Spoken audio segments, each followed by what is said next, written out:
नमस्कार। हरिभूमि टीवी के इस खास प्रोग्राम में एक बार फिर आपका स्वागत है। प्रदेश में चुनावी रंग पूरी तरह से चढ़ चुका है। पूरे देश की निगाहें हरियाणा की विधानसभा चुनाव की तरफ हैं। हर कोई जानना चाहता है कि कौन जीतेगा, कौन हारेगा, किसके हाथ बाजी लगेगी। आज हम इसी का ही तोड़ करने के लिए एक ऐसी हस्ती के पास हैं जिन्होंने पूरे हरियाणा का दौरा किया है। वो प्रदेश के प्रख्यात सैफोलॉजिस्ट, जिसे कहेंगे चुनावी गुणाकार हैं। वो जानते हैं कि विधानसभा चुनाव में क्या होने वाला है। हम उनके साथ लोकसभा चुनाव की सीटों के हिसाब से चर्चा करेंगे। एक लोकसभा की सीट में 9 विधानसभा की सीटें आती हैं। तो आज हम रोहतक और सोनीपत की चर्चा करेंगे।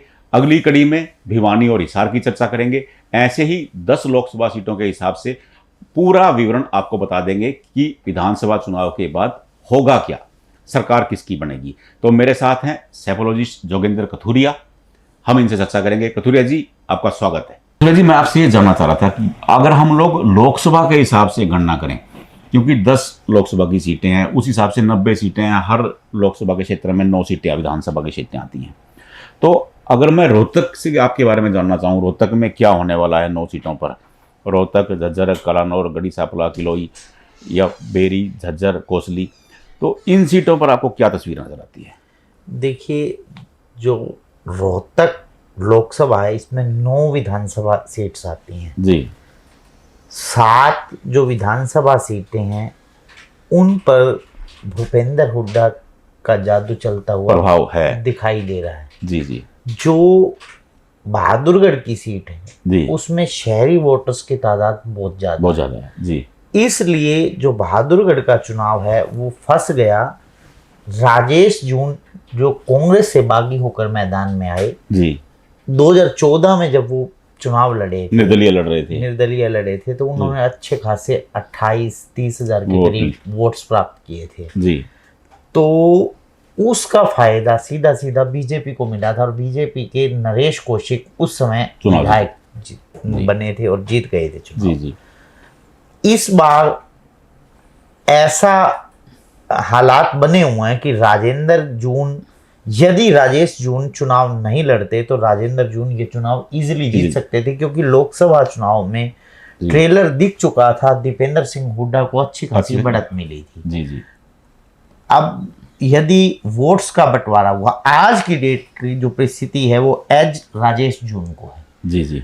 क्या होता है, जो हरियाणा का चुनाव होता है वो आखिरी 2 दिनों में पलट खाता है जी जी। राजेश जून ने कुछ वोट बैंक तो दिनेश कौशिक जो भाजपा के प्रत्याशी हैं, जो एससी और ओबीसी वोट बैंक उनका खींच कर ले गए जी। और जो कुछ जाट कम्युनिटी का वोट जो कि कांग्रेस का कोर वोट बैंक है उसको अपनी तरफ खींचा जी। और दोनों के वोट बैंक को मिलाकर दोनों से आगे खड़े हो गए जी।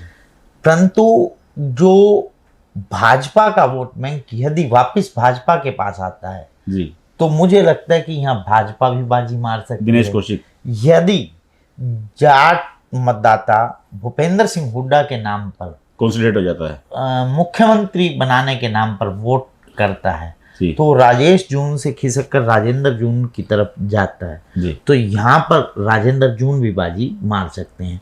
देखिए, अभी बिल्कुल फंसा हुआ चुनाव है जी। ऊंट किस करवट बैठेगा कहना बहुत मुश्किल है।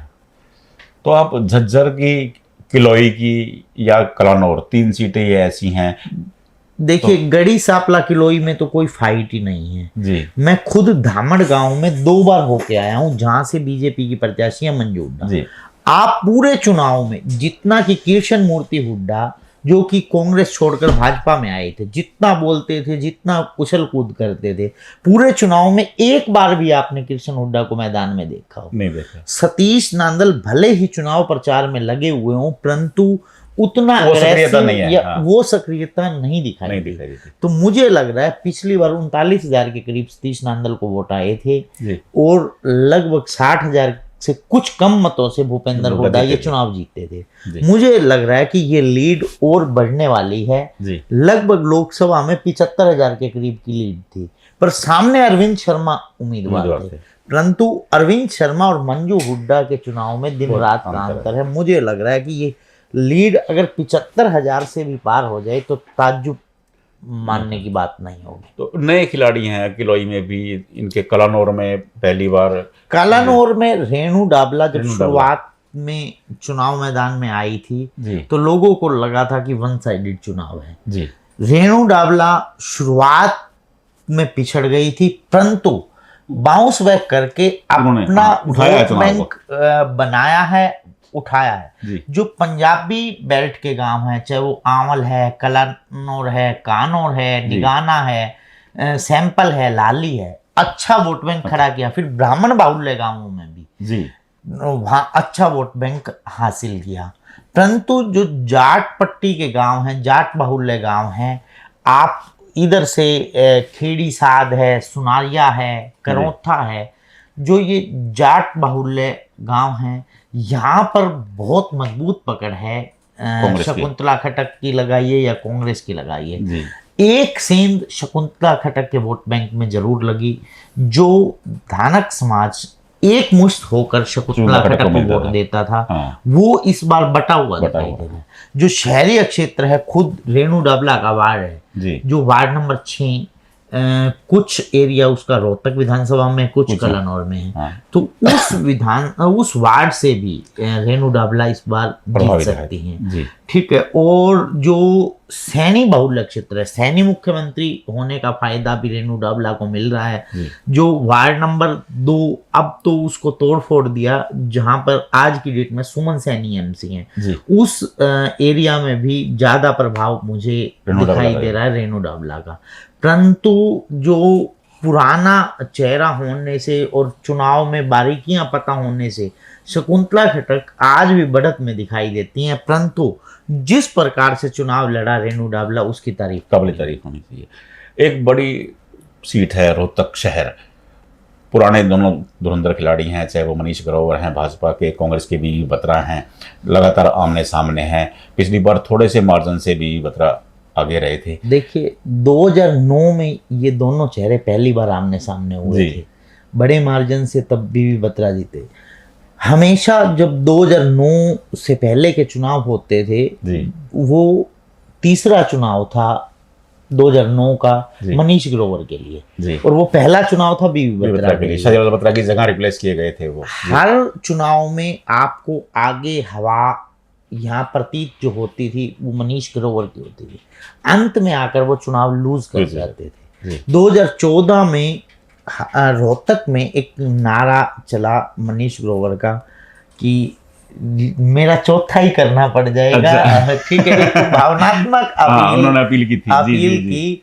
ठीक है, इस बार अगर आप हरा दोगे तो फिर मेरा चौथे पे ही आ जाना। ठीक है, तो पंजाबियों में चौथा को अपशगुन। हाँ, तो वो भावनात्मक अपील में मनीष ग्रोवर जीते। पिछली बार मनीष ग्रोवर में अहम और घमंड की वजह से वो पूरा चुनाव, पूरा रोहतक, इतना रूमर था, लोग ये तक उम्मीद लगाए बैठे थे कि मनीष ग्रोवर लगभग 10,000 से ज्यादा वोटों से जीते। लेकिन वो हार गए थे। इस बार चुनाव में शुरुआती बढ़त भारत भूषण बत्रा के पास थी, और वो बढ़त अच्छी खासी थी। मनीष ग्रोवर ने खासकर अपने पंजाबी समाज में अच्छी मतलब कैंपेनिंग की है, अपने चुनाव को अच्छे से मैनेज किया है, अपने चुनाव को हर तरीके से साम दाम दंड भेद लगाकर अपने चुनाव को ऊंचा उठाया है, मुकाबले को टफ भी बनाया है उन्होंने, टफ बनाया है। परंतु आज तक की जो बढ़त है अभी भी भारत भूषण बत्रा के पास है, क्योंकि आउटर जो एरिया है ना, 2 प्रोग्राम दीपेंद्र सिंह हुड्डा ने और 2 प्रोग्राम पूर्व मुख्यमंत्री भूपेंद्र सिंह हुड्डा ने। आशा हुड्डा भी लगातार सक्रिय हैं। आशा हुड्डा तो पूरे शहर में सक्रिय हैं, शहरी क्षेत्र की कमान हमेशा से उनके पास। मैं पिछले लगभग 30 सालों से रोहतक की राजनीति देख रहा हूँ, और शहरी क्षेत्र में हमेशा आशा हुड्डा सक्रिय रहती हैं, शहर की कमान हमेशा आशा हुड्डा के पास ही होती है। तो आशा हुड्डा जी भी लगी हुई हैं लगातार। तो जो अब पिछले 4 प्रोग्राम किए हैं, उनमें थोड़ी संजीवनी मिली है। यहाँ पर लगातार चुनाव जो नीचे गिर रहा था, नीचे गिरने के बाद थोड़ा सा वापिस ऊपर उठा है। आज भी अच्छे मार्जिन के साथ बीवी बत्रा आगे हैं। परंतु जो लोग कह रहे हैं कि मनीष ग्रोवर अपना चुनाव जीतने के लिए कुछ भी कर, साइलेंट वोट भी है उनके पास, तो साइलेंट वोट भी है। तो अभी देखिए क्या होता है। अब एक बड़ी सीट है कोसली, जो दीपेंद्र हुड्डा के गले की फांस थी, लेकिन पिछले चुनाव में दीपेंद्र हुड्डा 2 वोटों से जीते थे वहां से, कोसली सीट से। कोसली का मिजाज कैसा है? आप लगातार देख रहे हो, लगातार घूम रहे हो आप, तो कोसली में क्या लगता है? देखिए, जब तक दोनों प्रत्याशी मैदान में नहीं आए थे, चाहे वो अनिल यादव दहीना या जगदीश यादव जी, तब तक अगर कॉमन सी बात किसी भी हम पत्रकार से, किसी भी बंदे से पूछते थे तो वो कहते थे एज भाजपा को जी। जब टिकट जगदीश यादव को मिली तो कांग्रेस के वर्कर्स में उत्साह, एक मनोज कोसलिया ने शायद इंडिपेंडेंट चुनाव लड़ने का, परंतु वो ज्यादा चुनाव को प्रभावित नहीं कर पाए। बाकी चाहे अनिल पालावास थे। हाँ, इस चुनाव में आपको एक चीज देखने को मिल रही है कि राव यादवेंद्र जो रामपुरा हाउस है वो बिल्कुल एक साइड में हो गया है। 2 चीजें उनके टारगेट पे हैं, एक तो जगदीश यादव को किसी तरह से हराना है और एक किसी तरह से आरती राव को जिताना है अटेली से। तो इन 2 चीजों में पूरे एफर्ट्स, पूरा पसीना बहाना पड़ रहा है राव इंद्रजीत को। वो अपना पूरा फोकस अटेली पे लगाए हुए हैं, कोसली पर फोकस नहीं कर पाए, जिस वजह से यहाँ पे खुला मैदान मिल गया जगदीश यादव को। उसके बाद विक्रम ठेकेदार जो कि पूर्व में विधायक रहे हैं, शायद मंत्री भी बनाया गया था इनको, और उनका एकदम से भाजपा छोड़कर पाला बदलकर कांग्रेस में आना, यहाँ पर कांग्रेस को अपर हैंड मिल गया है। अब जगदीश यादव उत्साहित, और यहाँ जो अनिल यादव दहीना है उनको थोड़ा जो मोरल डाउन हुआ है विक्रम ठेकेदार के पाला बदलने से। अब आते हैं सोनीपत लोकसभा सीट पर। सोनीपत लोकसभा सीट में बड़ी कंट्रोवर्सी है। अगर सोनीपत शहर को देखें, वहाँ गुरु चेला आमने सामने है। निखिल मदान सुरेंद्र पवार के चेले ही थे, उनके शिष्य थे, उन्होंने मेयर भी बनाया था, कांग्रेस में थे, अंतिम समय में भाजपा में चले गए, भाजपा ने टिकट दे दिया। फिर एक संग्राम हुआ कि कविता जैन खुद निर्दलीय चुनाव लड़ने की तैयारी में थी, लेकिन वो बाद में मान गई।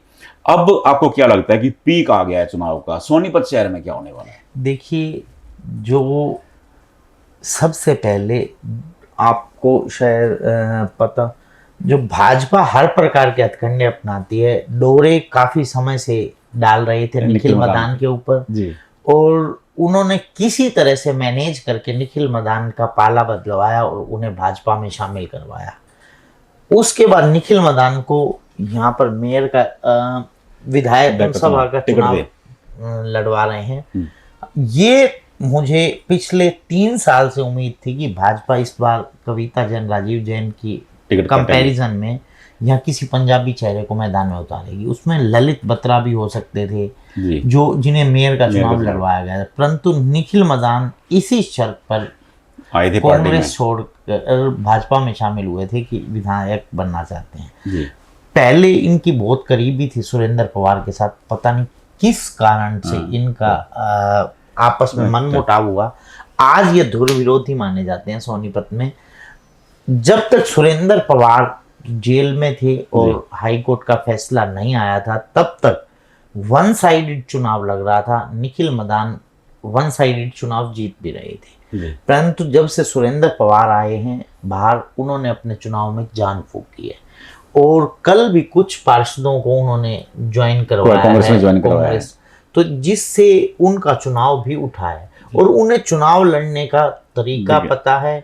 वैसे तो दोनों ही जो पक्ष हैं बहुत मजबूत हैं। यहाँ पंजाबी जो मतदाताओं की, पंजाबी समाज के मतदाताओं की तादाद अच्छी खासी है, जिसका फायदा निखिल मदान को मिल रहा है। परंतु जो सुरेंद्र पवार की दोनों बहू हैं वो पंजाबी समाज से, इसलिए वो भी अपना पूरा एफर्ट्स लगा रही हैं पंजाबी समाज में अपने वोट बैंक हासिल करने के लिए।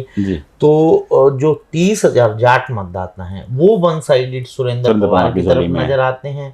और ओबीसी समाज का भी एक, क्योंकि ओबीसी समाज से खुद सुरेंद्र पवार बिलोंग करते हैं, तो ओबीसी समाज का भी एक अच्छा खासा वोट सुरेंद्र पवार की तरफ जा रहा है। यहाँ एससी और वैश्य समाज के ऊपर डिपेंड निर्णायक वो होंगे, निर्णायक एससी और वैश्य समाज रहेगा। जी। उसके बाद मैं आऊँ राई पर। सोनीपत की राई में उद्योगपति कहें, पूंजीपति कहें, धनाढ़ी महिला जो पूर्व में विधायक भी रही हैं और शायद मेरे हिसाब से मंत्री भी बनी थी, कृष्णा गहलोत, वो मैदान में है। भूपेंद्र सिंह हुड्डा की रिश्तेदार भी हैं, जो दीपेंद्र सिंह हुड्डा की साली हैं ज्योति मिर्धा, जो पीछे अभी शायद नागौर से चुनाव लड़ी थी, हार गई थी, उनकी सास हैं कृष्णा गहलोत। उनके सामने एक साधारण कार्यकर्ता जय भगवान अंतिल को कांग्रेस ने टिकट दी है। देखिए, जो जातिगत समीकरण तो जय भगवान अंतिल की फेवर में आ रहे थे, परंतु बीच मैदान, बीच चुनाव, बीच समर जयतीर्थ दहिया का चुनाव पाला बागी हो जाना, बदल लेना या बागी हो जाना, उसके बाद अभी जसपाल अंतिल जो खेवड़ा गांव से, वो भी कई सालों से दीपेंद्र सिंह हुड्डा के भगत ही कहें, मैंने उनको काफी करीब से देखा है, करीब से राजनीति देखी है उनकी, बहुत डेडिकेटेड होकर लगे रहते थे। अभी 3 दिन पहले वो कांग्रेस छोड़कर भाजपा में शामिल हो गए हैं। तो जिस कारण से मुझे अब मुश्किल लग रहा है, जय भगवान अंतिल वैसे वो चुनाव में फाइट में तो थे, परंतु आज की डेट में जो अपर हैंड है, एज है, वो कृष्णा गहलोत के पास है। अब मैं गोहाना की चर्चा करूं। गोहाना में अरविंद शर्मा मुकाबले में, जैसे ही अरविंद शर्मा को टिकट की चर्चा हुई, वहां विरोध शुरू हो गया। हाँ। अभी चर्चा, नाम भी फाइनल होके मैदान बाहर नहीं आया था। फिर जब उन्हें टिकट मिल गई तो वहां के जो स्थानीय 5-6 टिकट के दावेदार थे, सभी ने वहां पर विरोध करना शुरू कर दिया, एक गुट बना लिया कि हम नहीं जीतने देंगे अरविंद शर्मा को। परंतु धीरे धीरे अरविंद शर्मा को चुनाव लड़ने का माहिर खिलाड़ी माना जाता है। उन्होंने मैनेज किया किसी भी तरीके से, सभी को मनाने में कामयाब रहे। आज की डेट में अपर हैंड अरविंद शर्मा का है। कांग्रेस के लिए मुसीबत बने हुए हैं वहां 2 निर्दलीय प्रत्याशी। सोशल मीडिया पे तो बहुत लोकप्रिय हैं, वो वोट्स में कितना तब्दील कर पाते हैं। इसी प्रकार से राजवीर दहिया, और एक अपर हैंड और मिला जो लोकतंत्र सुरक्षा पार्टी के प्रत्याशी थे, अरुण निनानी। उन्होंने पीछे नगर परिषद के चेयरपर्सन का भी चुनाव लड़ा था। पिछली बार 35,000 के करीब वोट्स वहां पर आए थे राजकुमार सैनी के, परंतु वो जो अरुण निनानिया ने समर्थन दे दिया यहाँ अरविंद शर्मा, तो इससे भी अपर हैंड अरविंद शर्मा को मिला। अब यदि जो जाट मतदाताओं का रुख है वो अंतिम समय में इस बात पर आ जाए कि भूपेंद्र सिंह हुड्डा को मुख्यमंत्री बनाने के नाम पर वोट करना है, तो चुनाव की बाजी कुछ पलट सकती है। अदरवाइज आज की डेट में अपर हैंड पर यहाँ अरविंद शर्मा है और चुनाव जीतते हुए दिखाई दे रहे हैं। अब अगली सीट पे आते हैं बड़ौदा। बड़ौदा में भालू चुनाव लड़ रहे हैं, हुड्डा के खास माने जाते हैं। तो और श्री कृष्ण हुड्डा की सीट है, भूपेंद्र सिंह हुड्डा का खासा प्रभाव है, जाट बहुल क्षेत्र है, तो वहां क्या लग रहा है तस्वीर आपको? देखिए, 2005 तक ये रिजर्व सीट थी और यहाँ शायद रमेश खट्टर जो इनेलो के लगातार एमएलए बनते आए थे, इन लोग की टिकट पर लोकसभा चुनाव भी लड़े हैं वो। हाँ जी, शायद जेजेपी से लड़े हैं। और अभी भी वो खरखोदा से विधानसभा का चुनाव लड़ रहे हैं जेजेपी टिकट पर। तो जब भूपेंद्र सिंह हुड्डा मुख्यमंत्री बने तो उनके लिए कृष्ण हुड्डा ने ये सीट खाली की थी जी। तो कृष्ण हुड्डा को कहीं एडजस्ट करना था। बड़ौदा सीट परिसीमन के बाद जैसे ही सामान्य श्रेणी में बदली गई तो कृष्ण हुड्डा को वहां से चुनाव लड़वाया गया। 2009, 2014, 2019 लगातार 3 चुनाव वो जीतते भी आए, परंतु धीरे धीरे जो उनका जीत का मार्जिन है वो कम होता गया। कारण क्या रहा कि वहाँ स्थानीय और बाहरी का मुद्दा प्रभावी था, बहुत गुंजा। क्या होता था कि जो उनके कोटे की कुछ नौकरियां होती थी जी, वो यहाँ खिडवाली गांव में उनके चिर परिचितों को मिलती रही, जिससे वहां पर विरोध बढ़ा। जब कृष्ण हुड्डा जी का स्वर्गवास हुआ तो भूपेंद्र सिंह हुड्डा, ये माना जा रहा था कि जितेंद्र हुड्डा उनके बेटे को टिकट और सहानुभूति के वोट भी बटोरेंगे, परंतु वहां पर जो स्थानीय प्रत्याशी थे सभी ने ये सोचा कि ये हमारे लिए मौका, अगर अब टिकट नहीं मिली तो भविष्य में नहीं मिलेगी, कभी नहीं मिलेगी।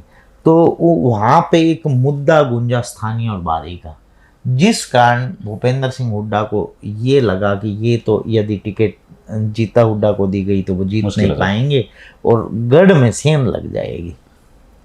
उन्होंने कई प्रत्याशियों को शॉर्ट लिस्टेड किया, प्रदीप सांगवान भी उस लिस्ट में थे, इंदुराज नरवाल भी थे, कर्नल रोहित मौर्य भी थे, कपूर नरवाल भी थे। सबसे पहले भूपेंद्र सिंह हुड्डा कपूर नरवाल को ही टिकट देना चाहते थे, परंतु कुमारी शैलजा के इस बात से विरोध करने से कि कपूर नरवाल तो आज के दिन में कांग्रेस के सदस्य ही नहीं है, तो कुमारी शैलजा की अड़चन के कारण यहाँ पर कपूर नरवाल को टिकट नहीं मिल पाई। उन्होंने निर्दलीय चुनाव लड़ने का फैसला लिया, परंतु उन्हें मना लिया गया और इस बार वो कांग्रेस के साथ लगातार बने रहे। टिकट की इस बार भी दावेदार माने जा रहे थे, परंतु सिटिंग गेटिंग का फार्मूला चला, किसी भी विधायक की सिटिंग विधायक की टिकट कटी ही नहीं। तो कपूर नरवाल ने चुनाव लड़ने का मन बना लिया और अटल फैसला ले लिया, इस बार वो नहीं माने। बीच में एक बार वो डाउन भी होते दिखाई दे रहे थे, उन्होंने बीजेपी से भी मिले, बीजेपी से भी टिकट चाह रहे थे, परंतु बात नहीं बनी, तो उन्होंने फिर इंडिपेंडेंट चुनाव लड़ने का फैसला लिया और लगातार भावनात्मक अपील कर रहे हैं। यहाँ मैं आपको एक बात बता दूं, प्रदीप सांगवान का चुनाव बिल्कुल डाउन था, नहीं उठा था।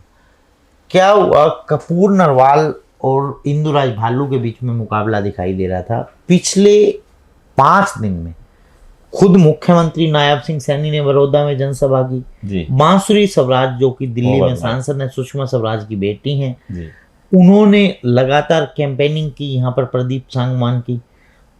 उसके बाद आपको बता दूं, जनरल डीपी वत्स जो ब्राह्मण बाहुल्य गांवों में है, सभी गांवों में अपना दौरा करके गए, जिससे प्रदीप सांगवान का जो चुनाव है वो उठा। उठने से जो ब्राह्मण वोट यहाँ कपूर नरवाल की तरफ जाता हुआ दिखाई दे रहा था, वो वापिस प्रदीप सांगवान की तरफ आ गया, जिससे कपूर नरवाल का चुनाव वापिस डाउन आ गया और आज एक कंफर्टेबल पोजीशन में इंदुराज नरवाल भालू हैं। अगली सीट बात करेंगे खरखोदा। देखिए, खरखोदा में बहुत एंटी इनकमेंसी थी जयवीर की। टिकट से पहले जो भी यहाँ से लोग जाते थे भूपेंद्र सिंह हुड्डा के पास कि जयवीर को छोड़ के किसी भी कार्यकर्ता को टिकट दे दो, वो जीत जाएगा, जयवीर इस बार चुनाव नहीं जीतेगा। शुरुआती हालात लग भी रहे थे, परंतु हालात इतनी जल्दी बदले। पवन खरखोदा कंफर्टेबल पोजीशन में थे शुरू में, परंतु जाट मतदाता जो 1 लाख के करीब हैं, उन्होंने ये देखा कि मुख्यमंत्री भूपेंद्र सिंह हुड्डा कैसे बनेंगे यदि यहाँ विधायक पवन खरखोदा जीता। और भूपेंद्र सिंह हुड्डा की ससुराल है, दहिया गोत्र के बहुत सारे गांव हैं यहाँ पर खरखोदा में। तो मैं को जो आज का परिदृश्य लग रहा है, यहाँ जयवीर वाल्मीकि चुनाव में बहुत आगे निकल चुके हैं। अब पवन खरखोदा पिछली बार जो लिटिल बिट मार्जिन से हारे थे, जेजेपी की टिकट पे वो चुनाव लड़े थे, वो एक रीजन और भी, उन्हें पिछली बार जाट कम्युनिटी का बहुत बड़ा वोट बैंक मिला था। वो पहले तो 3 हिस्से हुए थे, वो वापिस एक हिस्से में आ गया है, एक हिस्से में आ गया है। तो जिस कारण से यहाँ पर जयवीर वाल्मीकि इजिली चुनाव जीत रहे हैं। सोनीपत लोकसभा की 3 सीटें ऐसी हैं जो जींद जिले में है, जींद, सफीदो, जुलाना।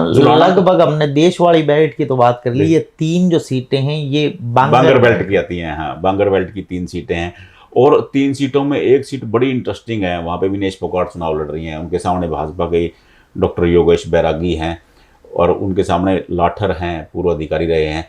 तो बार बार चर्चा में ये आ रहा है कि विनेश फंसी हुई हैं, इलेक्शन में दंगल में फंस गई हैं। आपको क्या लग रहा है विनेश? मैं बताता हूँ, जब शुरू में विनेश फोगाट को टिकट मिली, ओलंपिक के तुरंत बाद एक हवा थी पूरे देश में उनका नाम ब्रांड बन चुकी थी। तो यहाँ पे आवाज ये लगने लगी कि विनेश फोगाट तो वन साइडेड हैं, लगभग 40,000 से चुनाव जीतेंगी। फिर थोड़े दिनों में जैसे जैसे प्रत्याशी आने लगे, बोले कि नहीं 30,000 से जीतेंगे। सभी प्रत्याशी सभी पार्टियां उन्हें टिकट देने को तैयार थी, परंतु लड़ना तो उन्होंने एक ही पार्टी से था। आखिरकार उन्हें कांग्रेस की टिकट मिली। सामने आम आदमी पार्टी ने कविता दलाल को टिकट दी। कविता दलाल का चुनाव शुरू में उठा। कविता दलाल के जो गांव हैं वो इनकी ससुराल के गांवों के साथ लगते हैं, पर आज की डेट में कविता दलाल ज़्यादा इम्पैक्ट नहीं डाल पा रही हैं और उनका चुनाव बिल्कुल निम्न स्तर पर है। तो उसका फायदा भी विनेश फोगाट को हुआ। एक समय पे जो नौगांव लाठर बाहुल्य है, लाठर लगभग 16,000 के करीब यहाँ पर लाठर गांव हैं जो वोटर्स हैं, जो लाठर बाहुल्य गांव हैं उन 9 गांवों में 16,000 के करीब वोट्स हैं।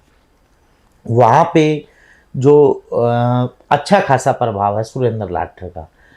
एक बार सुरेंद्र लाठर जो भाजपा के टिकट का प्रबल दावेदार माना जा रहा था, परंतु भाजपा ने यहाँ जींद जिले में एक भी जाट उम्मीदवार नहीं उतारा। पांचों के पांचों जो प्रत्याशी हैं उन नॉन जाट कम्युनिटीज हैं। इस चीज का नुकसान भी हो रहा है और भाजपा को फायदा भी हो रहा है।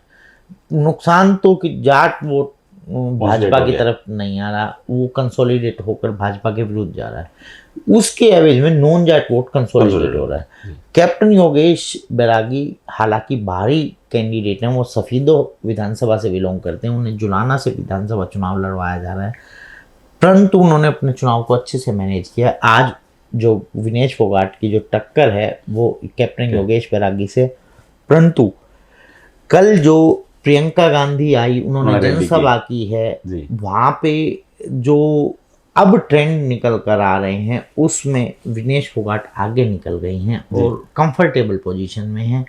जो शुरुआती लोग आवाज लगा रहे थे कि 40,000 से जीतेगी, 30,000 से जीतेगी, 25,000 से जीतेगी, पर मैं कह रहा हूँ मार्जिन लगभग 15,000 एवरेज रहने वाला है। विनेश फोगाट जीत रही है।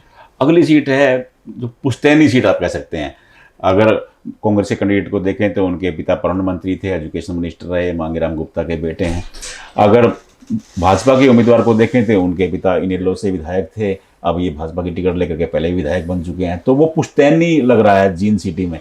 तो वांगड़ की सीट है, तो वहाँ क्या लगता है आपको कि क्या हो सकता है? देखिए, महावीर गुप्ता जो हैं जी, चुनाव तो अच्छे से लड़े हैं। पुराण में जो इनका प्रभाव भी है, इनके पिताजी के समय का, पिछली बार ये जेजेपी की टिकट पर चुनाव लड़े थे और अच्छे खासे वोट्स भी प्राप्त किए थे।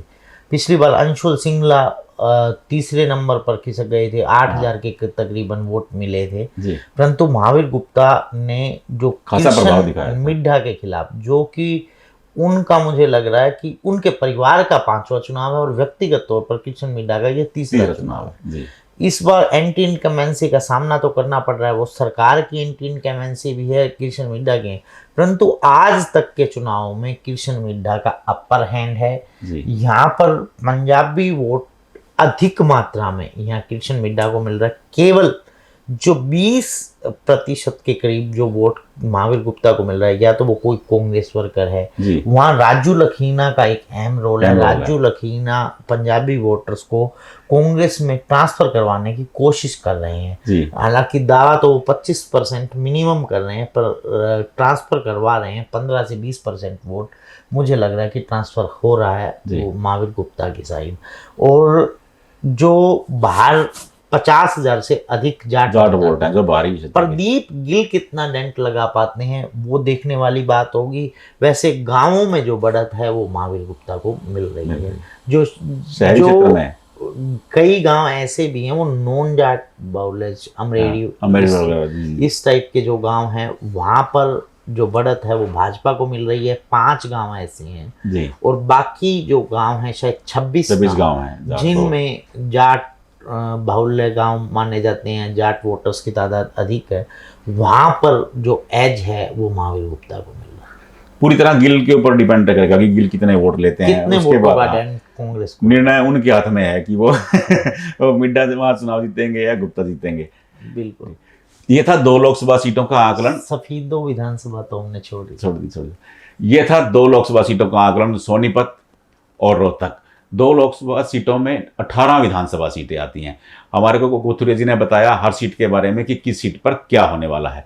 अगले प्रोग्राम में हम 2 लोकसभा सीटों का और अगले प्रोग्राम में हम 2 और लोकसभा सीटों के बारे में जानेंगे कथुरिया जी से कि क्या क्या हुआ है, क्या क्या होने वाला है। तब तक के लिए नमस्कार।